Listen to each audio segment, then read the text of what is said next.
বাতি নাই, অন্ধকারের ঘর, সাপ বিচ্ছুর ঘর। দুইজন ফেরেশতা তিনটা প্রশ্ন করার জন্য আসবে। রবের পরিচয় দাও, ধর্মের পরিচয় দাও, রহমতের নবীর পরিচয় দাও। ওরে যারা নামাজ নাই, রোজা নাই, দাড়ি নাই, টুপি নাই, ওরা কবরে গিয়া বলবে হা হা লা আদরি, আফসুস আমি কিছুই জানি না, কিছুই জানি না। নবী বলেন আল্লাহ গায়বী আওয়াজ দিবেন, ও ফেরেশতা, এই নাফরমান বেনামাজিরে আর সুযোগ দেওয়া যাবে না।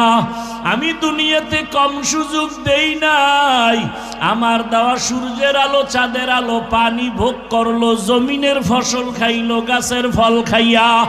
আমার হুকুম মতো নামাজ নাই, রোজা নাই। এখন আর ছাড় দেওয়া যাবে না। কবরে জাহান্নামের সাথে রাস্তা বানায় দাও। কবরে জাহান্নামের আগুন।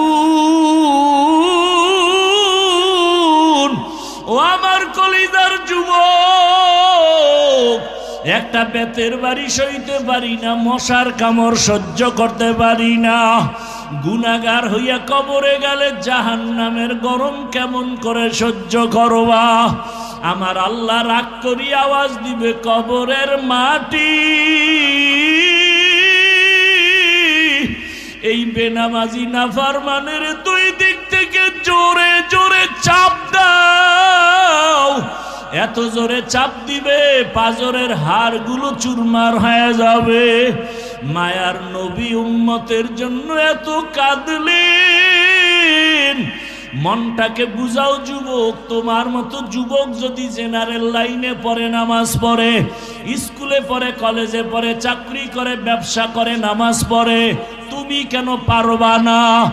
আল্লাহর কোরআনটাকে মিথ্যা মনে করিও না রে বাবা। কবরে গিয়া যদি আযাব না হয়, তোমারও পেরেশানি নাই, আমিও বেঁচে যাব। কিন্তু কবরে গিয়া যদি দেখো বেনামাজির আযাব, তখন বলো কি উপায় হবে? কাকে তুমি কাছে পাইবা? একমাত্র আমার মালিকের আপন বানাইও। আমার আল্লাহর কাছে তওবা করো আর মনে মনে বলো, হে মালিক।